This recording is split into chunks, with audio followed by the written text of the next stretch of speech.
Naked Shamanism. Welcome to With Insights Radio. I'm your host, Iggy Garcia. I will take you on a journey across the universe through shamanism, metaphysical, and holistic. So sit back and relax and enjoy the show.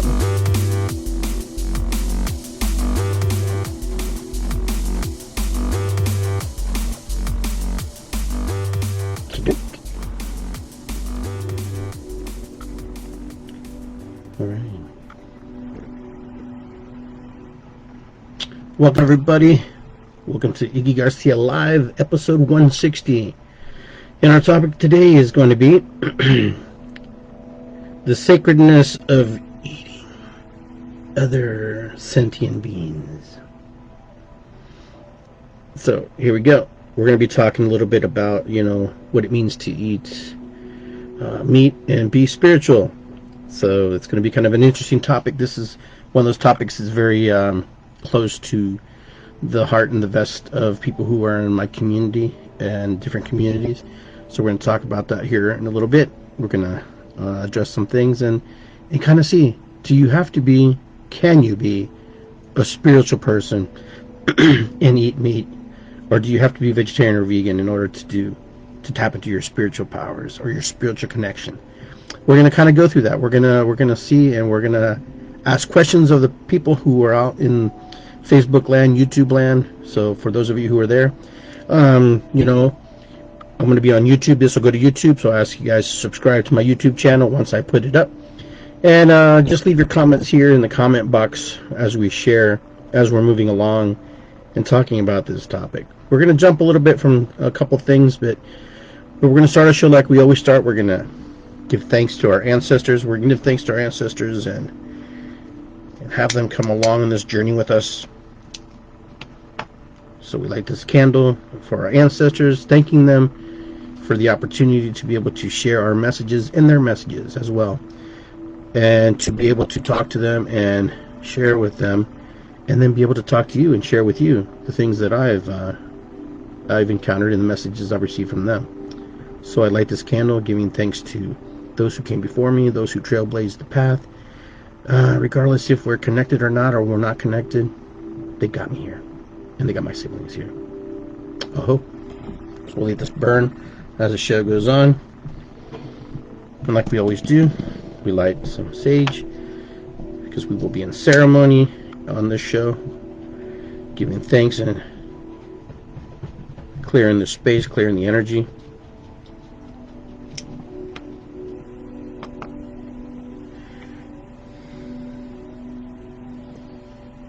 Or sometimes my computer shuts off when I use white sage.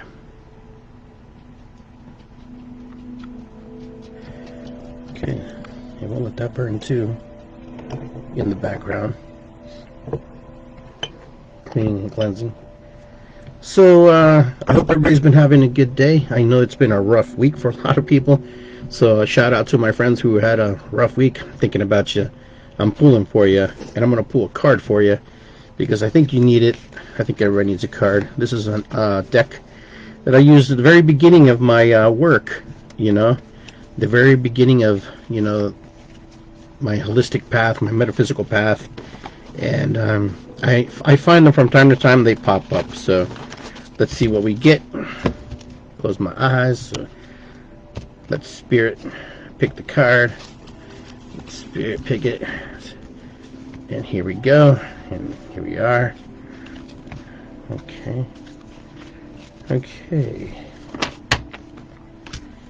and I will pull cards for people later on tonight. Okay, so I picked the Heron card. Dun dun dun. The Heron symbology is life, feminine energy, renewal. The heron is a bird of water and thus associated with feminine energy, regeneration. In ancient Egypt, the heron was the first transformation of the human soul after death, because it was seen as flight over the fields when the Nile began to flood. It was associated with fertility and renewal of life. In the Roman epic, the heron is, again, is a symbol of renewal and anticipated bringings from the ashes of the burned city of Erdia. So yeah, so the heron is actually, in this particular deck, represents feminine energy, life and renewal, and being connected with death and renewal of that energy, which is kind of interesting. My friend Kate and I, she's associated with condor energy, and sometimes when we're down and working and studying and doing some ceremonial work by the river, the herons are there and the egrets are there, and the heron is very powerful energy because we run into them almost every time, and when we see them, they sound like dinosaurs when they call. They're like, ah, they just yell. It's like scary. So there you go, folks, the heron card. That's a pretty card. That's awesome. Okay, so I hope you're all well. I'm going to read your comments here. I see Johnny's here, Kate's here, and Johnny is back again. And let's see who else is down here. Anne Marie's here too. Anne Marie also is a student of mine, and she's working to learn some sacred paths of native healers and shamanism. So I got a good group of people in here in my corner here by my side. So all right, awesome. Welcome to the show, everybody. All right, so here we go. We're going to go into this topic, and if you get triggered, it's supposed to trigger you. You're supposed to feel a little bit of energy today, because the topic we're going to talk about is a very charged topic. What's that topic? If you missed the intro of the show, can you be a spiritual leader or spiritual person and still eat meat? Still eat the flesh of another sentient being? So here we go. Now, we all know that all animals on this planet are sacred. I'm not going to deny that. I'm not going to pussyfoot around and pretend like it's not a true thing. A lot of these creatures who are on this planet were here before we were even here.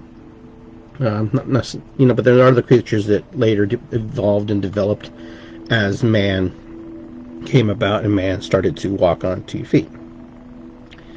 So for me, this is I don't get this question a lot, but when I do, it makes you think. It puts you in a state of mind. How do I answer that? How do I address that? Knowing that these animals are sacred, and plus knowing that humanity at one time, hunter-gatherers, we gathered and we hunted and we ate, and we also were big fasters too. We also fasted. We went days without food sometimes because sometimes our food was not around. As man developed a taste for flesh in order to survive, that carried on into our genes and carried on into our development and our evolution. Before, I don't want to say, because I can't prove this and I don't really have the true facts about this because I get so many different variations of this, but man wasn't always just a vegetarian. Man wasn't just a vegan. Man kind of ate everything he could eat. Man was trying to survive. Man was like at the bottom of the food chain. So think about it. We're like kind of like I don't want to say big rat or anything, but we had to really fight for us to get where we are in this place on the table of life, on the table of life. And it's really interesting that man has to still fight in order to get what he wants, but man has also evolved into the point where he is apex I want to say predator, but that's not the right word. I'm looking for a word that would say,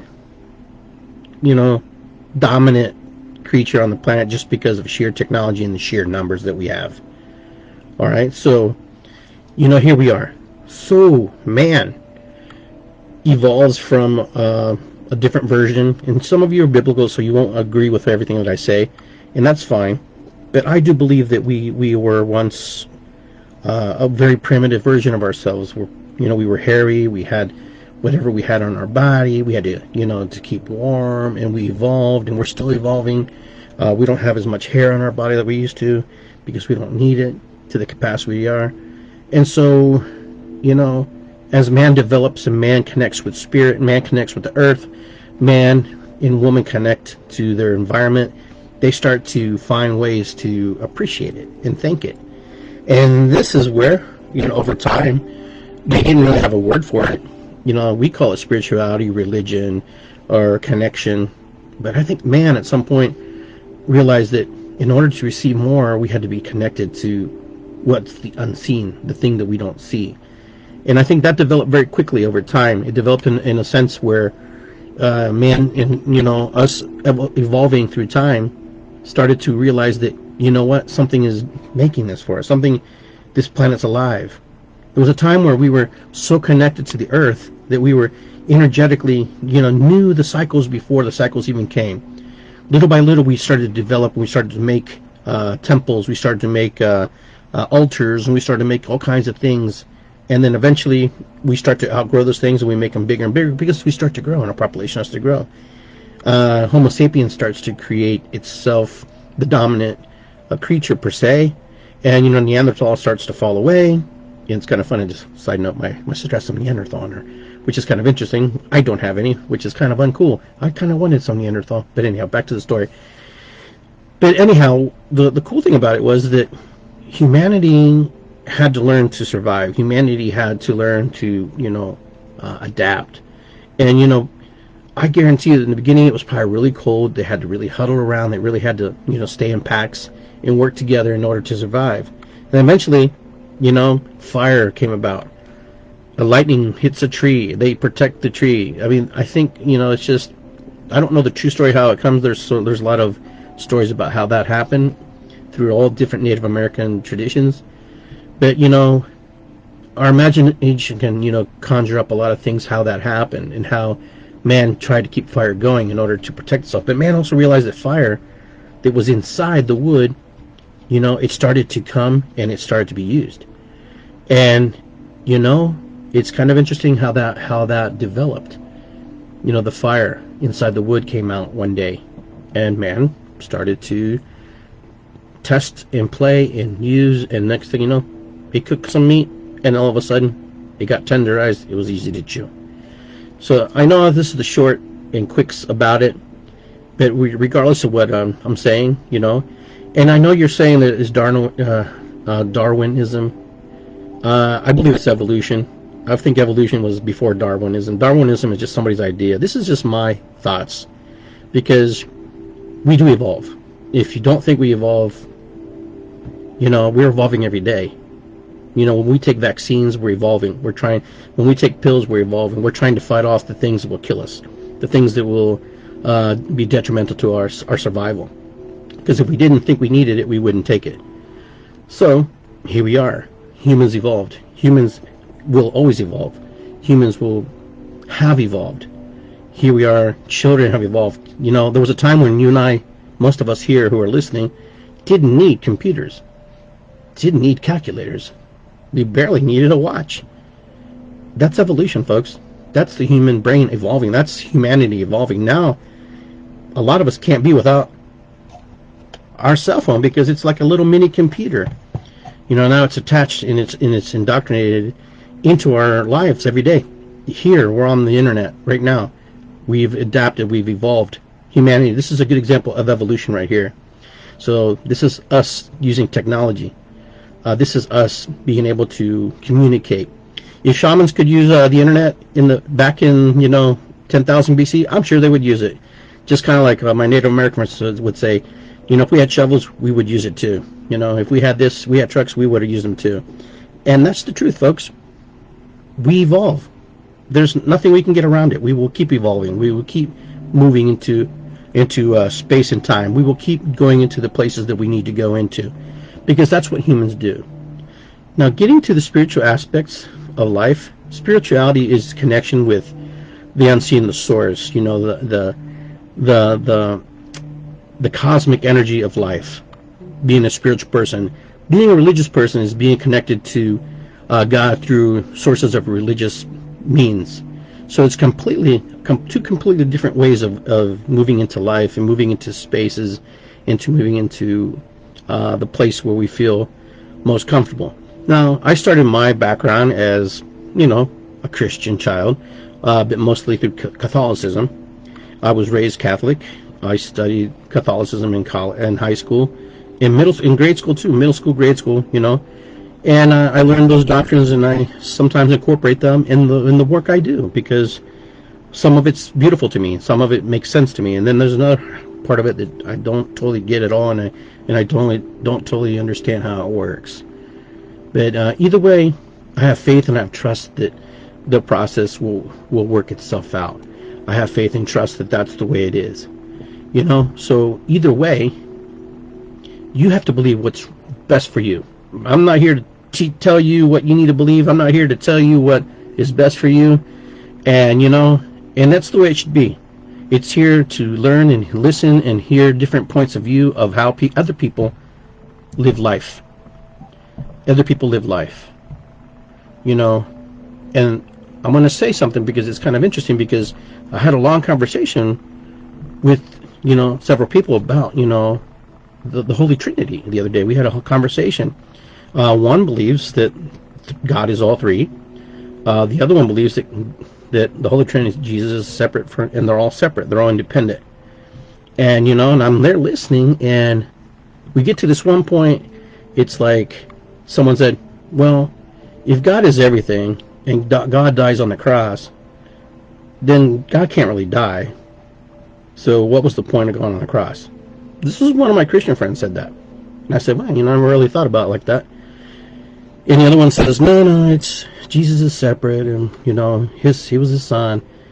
But it's interesting how the mind works and how these guys were thinking. But none of us got mad. None of us got mad at each other, and we respect each other's space. And I think that's what was the beautiful thing. That was the part that I totally I loved about that. And I thought it was pretty interesting. And so that's why I chose this topic today. Can you be spiritual and eat meat? And so I really thought about it, and I really thought about it, and I really thought about it, and I really thought about it. And I do believe that you can be spiritual and eat meat. Yes. This is my version of a story, and my version through shamanism, but not only through shamanism, just through life, period. I believe as we come into this, there's some things we just will never know, just because the connection that we have with Creator is a personal thing, between Creator and the created.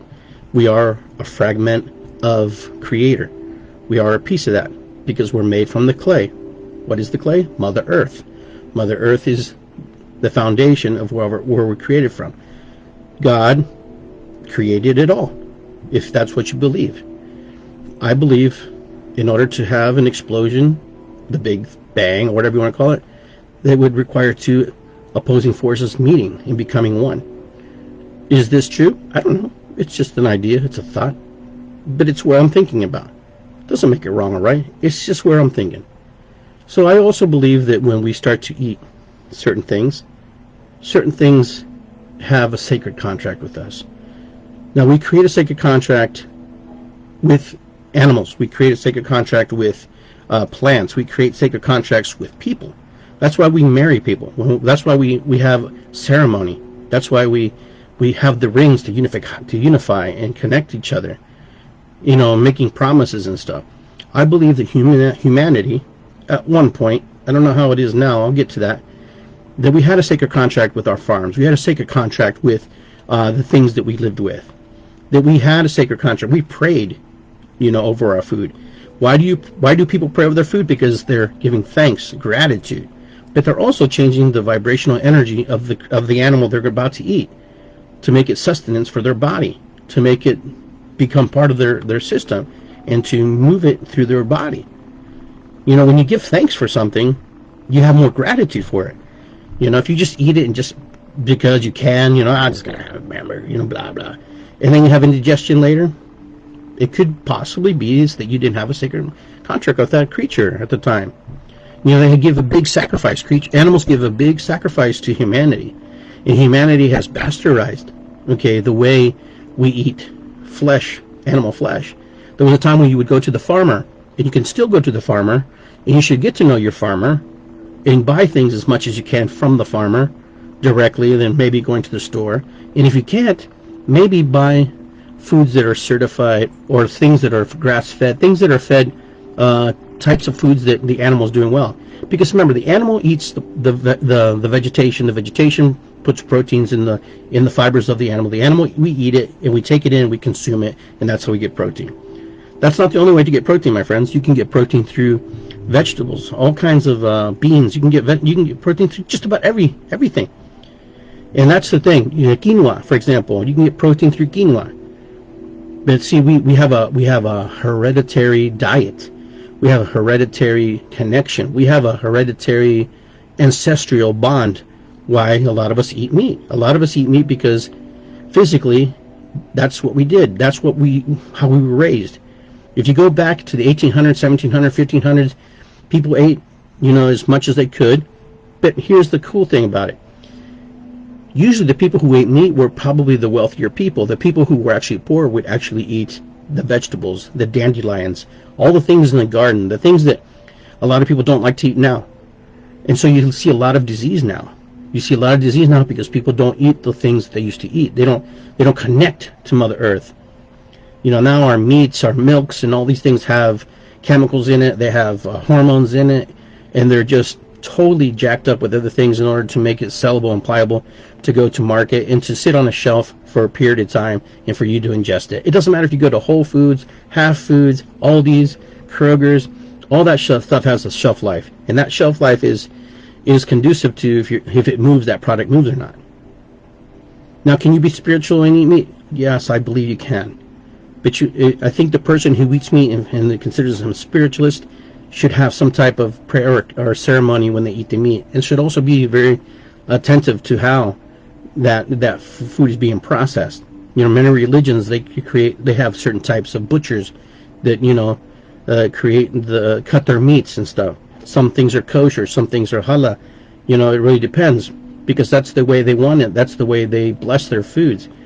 In Christianity, I would have to say that we pray over our food, so that's the closest things that I can say to be spiritual about your food. And so if you do that, that's a good thing, because you change the vibration in yourself. You change the vibration in the food you're about to ingest. You change all the things that just happens to be. But here's the sad part. Here's the part that makes me sad.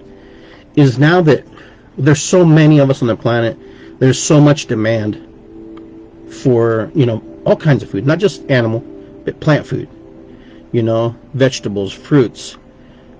But the sad part is that the animal kingdom, the fish, the cows, the things that we eat, consider food, is going through a very dangerous process right now. We're starting to clone animals. We're starting to raise, chickens without feathers. We're starting to genetically modify the foods that we eat. I don't think that's what we intended to do, but since there's so many of us, I think there's trying to fill a need for that. And that's the part that makes me very upset and very sad. And sometimes I try not to consume as much meat as possible, because I understand the sacredness of this creature and this animal, this cow or this chicken. It's kind of funny. I've kind of cut back on chicken. I've eaten more red meat versus anything else that I've really eaten. I don't know, the chicken doesn't align with my energy like it used to. I don't feel the connection. I don't feel like it's food. And I hate to say that, but it doesn't. Sometimes when it enters my body, it doesn't feel like food. And it doesn't taste like food like it used to.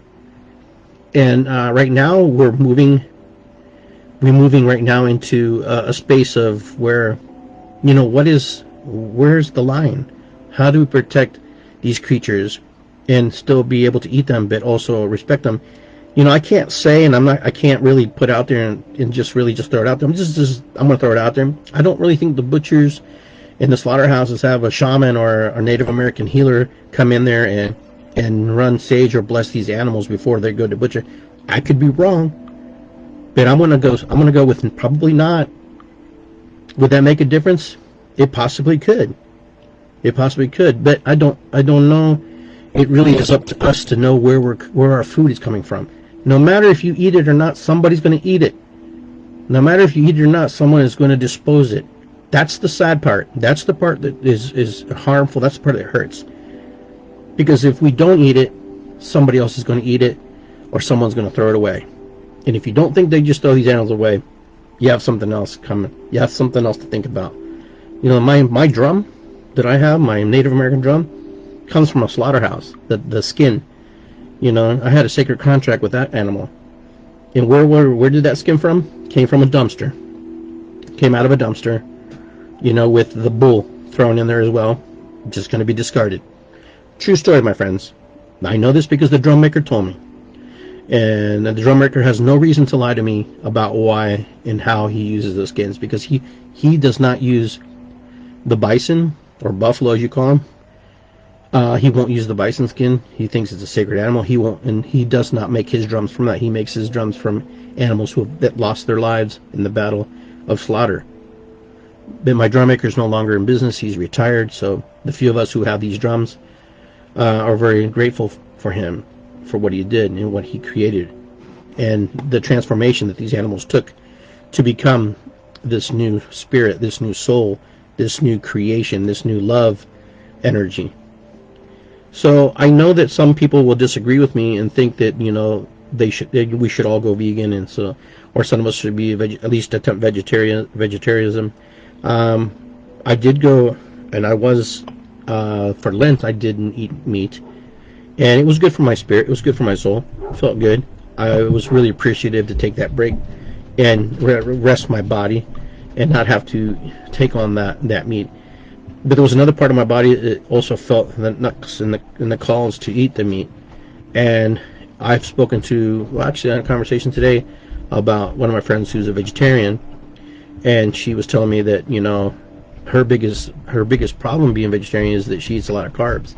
And sometimes the carbs just make her gain weight. So her goal was not to lose weight. Her goal was just not to eat meat. So there's a difference. And we talked a little bit about veganism and how sometimes people's guts don't respond well to being vegan because your body needs certain things. Your body is adjusted because genetically we have passed down DNA and cellular structure to the next generation to receive and be able to eat certain things. Some of us may not be able to because we have allergies or allergic responses to certain things. For example, my grandson, he cannot drink milk. He will go into anaphylactic shock. This is dairy milk. So, but does he go into anaphylactic shock because he drinks too much milk, or is it because the hormones and the chemicals in it? Well, that's still to be determined, and they're working through a process through the doctors and allergy specialists to see what it really truly is. But at this moment, he just can't drink milk because he just wakes up with hives on his face. His eyes are shut, you know, and that's kind of sad, you know. And so it makes me wonder, you know, is that something that my daughter had? Because she also had some things with her body as well that she seemed to outgrow them a little bit.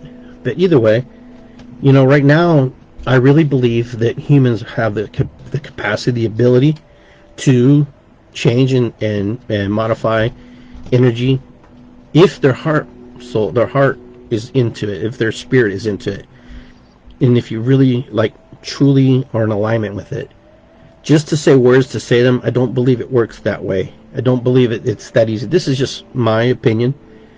I believe when you wholeheartedly give thanks to something and you mean it, that the energetic energy of the food that you're going to eat and the energetic part of you finds the alignment in that, and they both connect. So, but I'm not here to tell you to eat meat, don't eat meat. It's really, that's going to be your call. That's going to be something that your body will require. You know, for some people it's a good thing, for other people it's not. You know, with anything, gluttony is bad, so you have to make sure that you respectfully are eating in a way that is respectful too. I believe that when we go too far one way, and it will affect us, and it will put us in a place that we're not in alignment with. So everybody's bodies, everybody who's on here right now, everybody's bodies, they've conditioned, they've worked at it, and, you know, they moved on. But right now I'm finding, and I'm reading a lot, that a lot of people who were vegan are actually going back to eating meat because they're having more issues and more problems because of their diet, because, you know, they have their own particular reasons and for that. But there's a big trend right now with people who were vegan going and have to eat some type of meat in order to sustain it. But it's not a lot of meat. It's just like a little bit. It's not like full steak T-bone. Now I'm gonna go to Outback Steakhouse type. No, it's certain types of meat what they're gonna eat. Now we have to be careful with anything that we eat because we don't know what's in it. Fish has mercury and all kinds of crazy stuff, and God knows what they feed it. So that's why I'm saying you have to find an alignment point with the things that you eat. It doesn't even matter if it's vegetables or fruits, because sometimes the fruits and the vegetables are sprayed chemically, organically. And folks, I'm going to tell you something. Certified organic is one thing. Organic is everything, okay? Everything that comes out of the ground is organic. So don't get fooled by labels. Be careful how you read labels. I had a friend who was a farmer. He told me very easy, because when I had a stand and we were doing CSA, I asked him, I said, hey, are these like chemical free? He goes, well, he says they're herbicide free, but they're not pesticide free. And he goes, really? He goes, yeah, because we're allowed to use pesticides to kill the bugs, but we're not allowed to use the herbicides to break down the other plants, the invasive plants that would take over the fields. So this just goes back to getting to know your farmer, my friends. Getting to know who's raising your meat, where your vegetables and stuff are coming from. If you're just gonna go to the store and buy it, then I would highly recommend that you do ceremony with your food and honor your food and be thankful for your food and say, thank you, food, thank you for what you give me. You'll have your own little ritual, whatever you do, but it's just kind of like that right now. There was modified foods is nothing new. The Native Americans of my country actually took grass and made it into corn. Corn is just grass. I don't know if you knew that. It's just a version of grass that's just been genetically altered over years by splicing different seeds and causing them to grow differently. Okay? So the corn is grass. Look it up, read it, not making it up.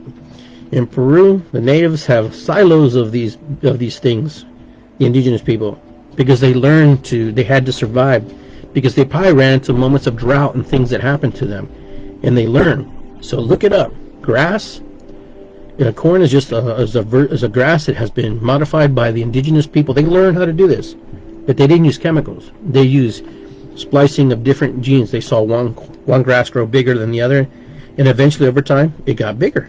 It grew, and I found that very fascinating. A whole field of grass can cause a rainstorm. I'm not grass, but a corn can cause a rainstorm. That's how powerful it is. And so in Peru, when Monsanto, I saw somebody put Monsanto, Johnny did, when Monsanto came to Peru, they kicked them out just as fast, because Monsanto's corn, remember the corn throws out spores through the cilii, I don't know what you call them, but the silk that comes on the corn, that's how it gets pollinated. And so it was pollinating, and it was damaging the indigenous corns of Peru, and which totally ticked off everybody and pissed them off, and out was Monsanto, get the hell out. Now everything has its place and everything has its moment. Monsanto also was used in Hawaii, okay, to actually save the papaya industry, because the papaya industry, okay, this I'm not making this up, you look it up. The papaya industry ended up having a bacteria that attacked the papaya, and they couldn't ship them, and they were dying, and they were losing lots of money. So somebody came down there, worked on some kind of modification of the papaya, and now the papaya industry was saved. It's a genetically modified species. We have to be careful when we use the word genetically modified, because some things are modified to help us, and some things are modified to not necessarily help anybody. Okay, so we have to be very, very attentive to how we look at that and how we address that, because some of these big companies, they just change their names and they become something else, and they just sell the same stuff with a different label. So back to what I was talking about, connection with spirit, connection with life.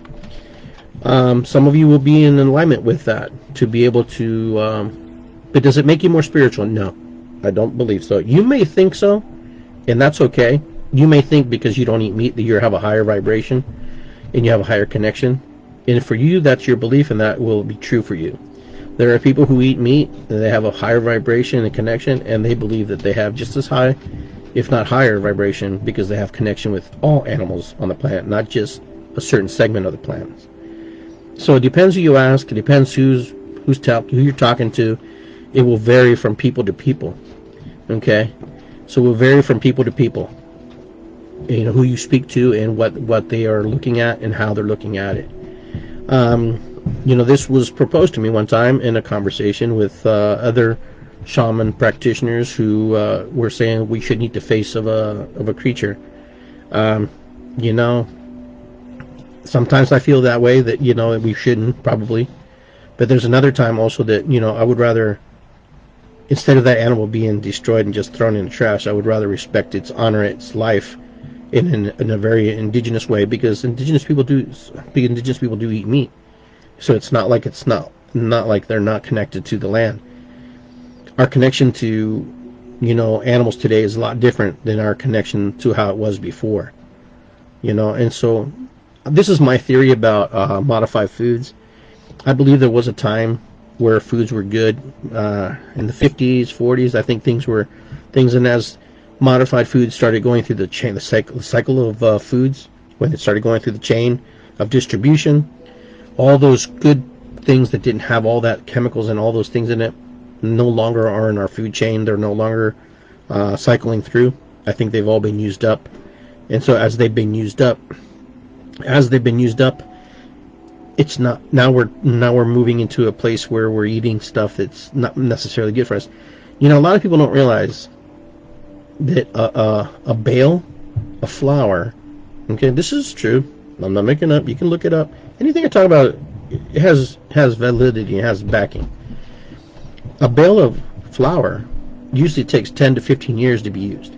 It goes into a warehouse, okay, and then it's stored, and then the next one is used.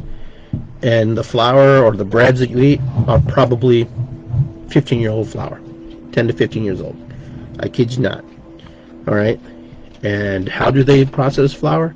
Pretty simple. You go to the farmer, you know, picks it, you know, processes it, takes it to the store, takes it to the person, and then they put it on these screens and they shake the screens, because you can't put water on it because you'll destroy it, it'll catch mold. And then you throw it through another screening process, and that's kind of how it moves. Then eventually it goes through the process, it gets trucked, it gets baled, and then it gets shipped off, where most likely China, overseas to another country. And then they sent us stuff back and forth, and we have trade. And so what happens is, these machines, and if you read some of your breads, I do believe it does, I don't know if it still does, but it says dough conditioner on it.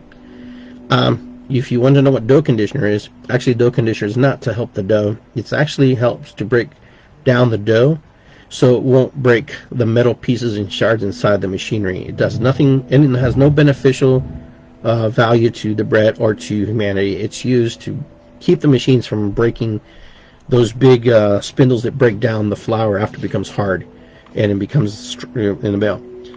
It blew my mind when I learned this too. Okay, and so humanity does some strange things because there's a lot of us. And we have to keep that in mind. Well, there's 7.5 billion of us, so this would all make sense. And so what happens next? You know, petroleum products, good example. We have a sacred connection to petroleum. We worship it. We need it. We can't get anywhere without it. It used to heat our homes. You know, it drives our cars. It drives our industry. It drives everything. The blood of Mother Earth, the sacredness of Mother Earth, what we pump out of the ground every day, you know, and we store in barrels, you know, is petroleum. It's probably the thing that we suck out of the earth the most. And so here's the interesting part. A lot of our products are made with petroleum. And there's a lot of petroleum that we can't discard and throw into the ground. And so somebody got the great idea that they would create these little factories. Well, actually, these factories have always been around. And these little factories have been around and figured out a way to destroy food. So these little factories are called human beings. They're called you and me. These little factories, if you read your labels, most of the things that you are drinking or eating has some kind of petroleum byproduct in it. It doesn't matter if you're eating meat or no meat or sacred or whatever. You're ingesting a lot of this stuff without even knowing. And, you know, and why can they do that? Because it's done legally. It's done in a way that it's moved through our body, made into a chemical that we can absorb and take in at a certain ratio that the body will flush out. Because they can't dump it in the water, they can't dump it in the ground, but you can shit it and piss it out. And that's legal. And this is a true story, my friends. As crass as that was that came out of my mouth, you are nothing but a trash burning plant. You are nothing but a petroleum, fecal, dismembering and releasing chemicals into the ground. Where does it go? It goes to our water supplies. And then what happens there? We recycle that water and we drink it.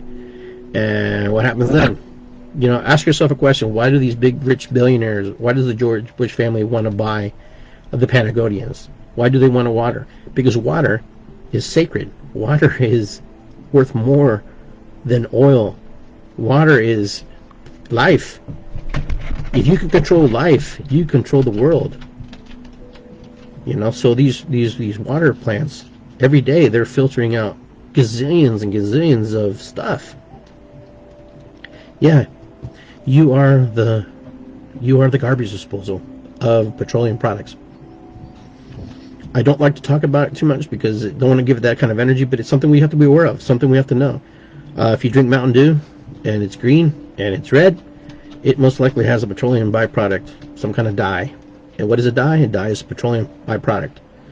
And, you know, I'm guilty of drinking it as well, but I also I give a sacred ceremony when I drink Red Pop, because it's one of the things my mom and I drank together. It was one of our cool things. But I honor and I thank it and I give thanks to it, because that's what we do. That's what you should do, as humans do. Now, this stuff is crazy, isn't it? To think about that, this is what we do. You know, but it has to go somewhere. It has to be discarded and moved somehow, right? Exactly. That's my point. So if we're talking about sacredness in animals and sacredness in this, we're not being sacred to ourselves. The sacredness has to be for us, in honoring who we are too, because there are other people not being sacred to us, who are not being sacred and not being not talking or walking sacred in our behalf, because they're more concerned about dumping certain things in the water. You know, we can go around and around all day and talk about this, but the EPA regulates how much stuff can be dumped into the water source system, into the water source, how much it can be absorbed, how much can be taken in every year, because they have to dump it. They dump it. It's dumped in there, man.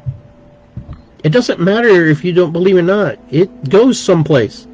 And if they're dumping it illegally and they're not telling you, it's going someplace. The smokestacks of, of industry. You know, here in the United States, we have these scrubbers, at least, that supposedly controls how much, emissions go out into the atmosphere. But there are other countries, that don't do that. There's some countries in South America, some countries in Asia, specifically China. There's a town there, I guess it turns into night when there's so much, when the production's online. You go to Argentina, the little kids wear white coats to go to school, and when they come back, the coats are they're gray from the soot and the smoke and all that stuff. These are true story, folks. This is what's happening. This is what's going on in the world. Our kids today have adult diseases. Our kids right now, our kids are dying from adult diseases. They're having things that we just never heard of. It was okay to be a kid. Now it's like you can't be a kid anymore. It's scary. It's very scary. Yeah, and Johnny, you're making a lot of good points. They throw fluoride in the water, or Red 40, Fukushima. That, no, we don't know anything about what's going on there. They tell us whatever's going on. Oh yeah, it's contained. What's contained mean to you? Oh, we're splashing enough water on it.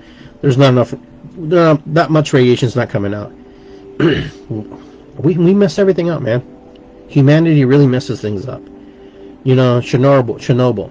When that happened, when their reactor had a failure. Now the creatures there, it's taken over and it's coming back, and it's better. The thing is, we do all kinds of stupidities. We do all kinds of stuff. We do testings in the water. We do nuclear bomb testings in the waters on down on the Pacific side of the world. There's an island just made of plastics, of all the plastics that we throw out there. We're talking about sacredness and eating animals, but yet we're not sacred to the Mother Earth. We don't take care of her because there's no profit in taking care of her. There's only profit in raping her and taking it from her. That's the only profit. That's the only thing that's good for industry. How much can we take and squeeze out of you? Listen, the last time I checked, I don't know, I could be wrong. There is no Earth 2 that I'm aware of. Unless rich people and governmental people know that there's an Earth 2 that they can get to, but most likely you and I are not going to be there. We're not going to be invited there. But it's a really sad state when you start to think about it. When you start to think about, we're talking about sacredness of the animals. We have to have sacredness of Mother Earth and the planet. We're forgetting steps. We need to be sacred to her and honor her. Give her thanks. The same way we give thanks to God, the same way we pray to God and we say, thank you, God, thank you for my life. Thank you, Mother Earth, too, Mother Earth is the Mary, the Virgin Mary of the planet. She's the one that gave birth to us, as Mary gave birth to Jesus Christ, You can't discount that. You can't discount that she was part of the miracle. You can't discount that Mother Earth is part of the miracle of life. Without Earth, we just floating around space. We're a different existence, And so here we are, we're coming to these points in these places in our lives that we have to decide, how do we take care of her? How do we take care of Mother Earth? How do we honor her? Well, shoot, just picking up some paper in your own yard, picking up stuff in your own neighborhood, and recycling it and keeping it from getting into the water sources, from getting into the landfills and stuff. We have to be creative. But here's the problem: big industry and big business doesn't want that. They don't want that. They can care less about the Earth. You tell me one big company that really gives a shit about Earth. They tell you they care, but they don't really care. You ask them how they treat their employees. You ask them how they treat the people that work for them. That'll answer your question: how they really think, what they really feel about, where their focus is. Just to look good and to look like they're doing a good thing for humanity. We're gonna do this, When Bill Gates gives billions or millions of dollars, and when Jeff Bezos gives money away, it's because he wants a tax write-off, man. He doesn't give a shit. Yeah, he may give a shit, but he doesn't really care. If you tell me Jeff Bezos and those guys really care, okay, because if they really care, they wouldn't have these big-ass rockets going into space, They wouldn't have these big-ass boats, these big-ass cars, okay? They'd be driving in some freaking, a car where it's like, but since they have the money and they have the capacity and the will and they're able to use it to their advantage, they're going to use it. They're going to milk it to the very end. The Earth is alive, and if you don't think so, I don't know how more to tell you. The humanity, we have to take care of Earth because we won't last. Okay, we won't survive if we don't take care of Earth. Earth will be here. Earth will do her thing. You and I will not be here. Our ancestors who came before us gave us fair warning. We didn't listen. Everything that we use right now is on loan to us because it's for the people of the future, the kids of the future, our kids, our grandkids. We're using it, but we're not replacing it. We're not taking care of it. Mother Earth will adapt and change. Hey, listen, when a meteor hit, she adapted and changed. The way she was before that asteroid hit the Earth, she was a completely different face, a completely different entity, a completely different feeling, a completely different creature, a sentient being. And when that hit, it changed her. She adapted. Everything around her did not adapt because they couldn't, because they don't have the ability to do that. I hear stories of if the asteroid would have hit a certain angle, a lot of these dinosaurs would be alive today. It's just fractions, my friends. It's just little pieces apart. It's just little fractions, little degrees, separation. Is the only reason why sometimes we're alive. Your spirituality is your own connection to source. Your spirituality is how you connect to the things that you are connected to, the animals, the plants, and all the things.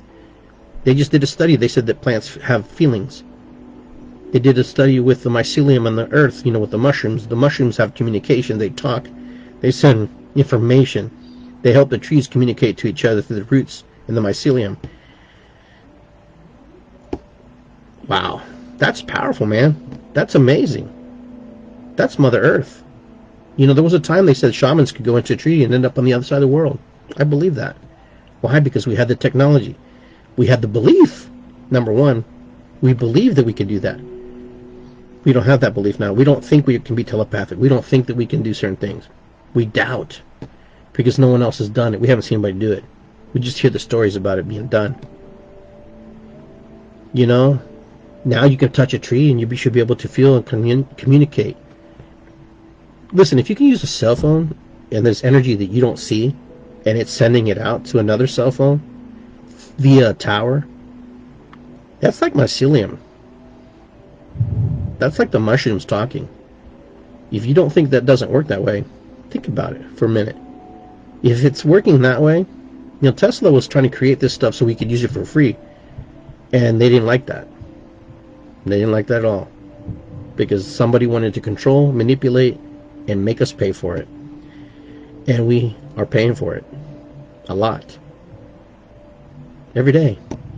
Every day we're paying somebody. There's a CEO sitting on his damn chair and, and on the weekends he's going yachting with his friends.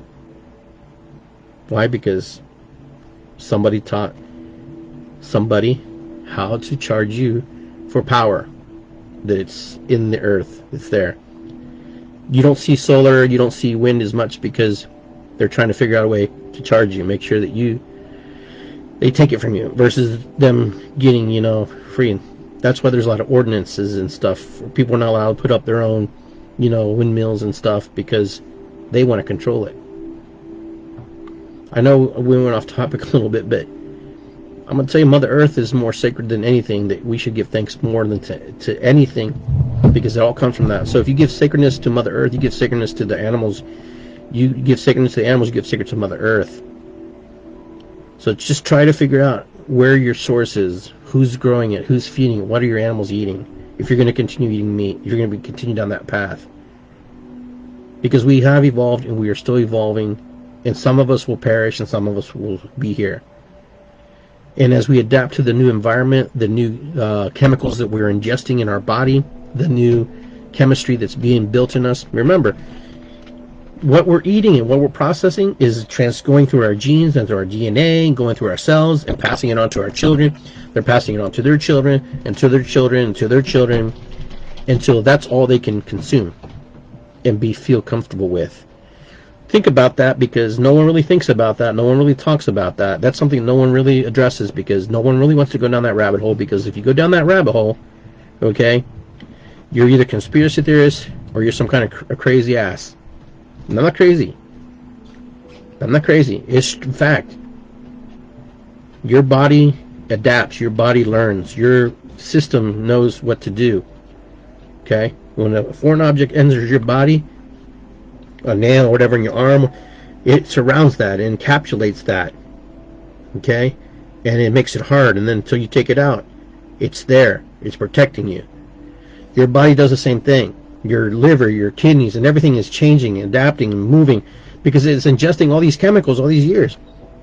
And when your woman's pregnant, she's eating and drinking all those stuff, that body and that little fetus is learning how to adapt and how to address, and how it's changing its DNA, changing its molecular structure of what it needs and what it absorbs. I don't know why humanity thinks it's important to do this, but because we're too many. There's too many of us. I'm not saying here we need to wipe off the people on the planet. No. We have to have a better system of education, a better system of eating, a better system of understanding. If they have us working in this bubble, have us working in this rat race that we can't move from it. We can't function because all we know how to do is get up, go to work, come back home, go to sleep, do it again. Get up, go to work, go back to sleep, go away. Oh, the weekend's here. Oh, yay, look at me, I'm happy now. I got Friday, Saturday off, I'm off. Look at me. Oh, yeah, I got 3 days. And Sunday comes, oh, man, I can't want to go back to work. Because it's not natural. That's not natural. That's not a natural way of living. We live like this because the system was made that way. Because someone created it that way. Someone made it that way. So people could prosper, make money off you and me. But you can't change it unless you change it. You know, we cry about stuff, but some of us don't do anything about it. We sit at home, you know, we're content, we're happy, we're home, you know, fuck. I don't need to worry about that, you know. It's not even activism, man. It's just doing the right thing. People, when you put words on people and you call it activists, then people go, oh, well, I'm not a hippie, I don't want to be like that. You know, no. It's being involved. It's being informed. And if you're informed, then you can actually do something about it. But if you're not informed, and you're putting down other people because of labels and things, then they don't do anything. Nobody gets into the routine of doing it. No, you should demand it. There's a difference. You should demand that we should not be taking that food in. Not because, you know, we're here protesting and we're like, no. When you stop buying their shit, when you stop buying their stuff, when you stop putting your gas in the car, they'll listen to you. But we'll never do that.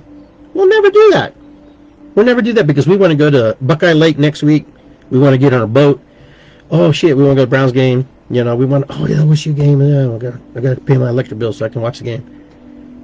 We're comfortable. When we're uncomfortable and when it hurts, is the only time we'll change.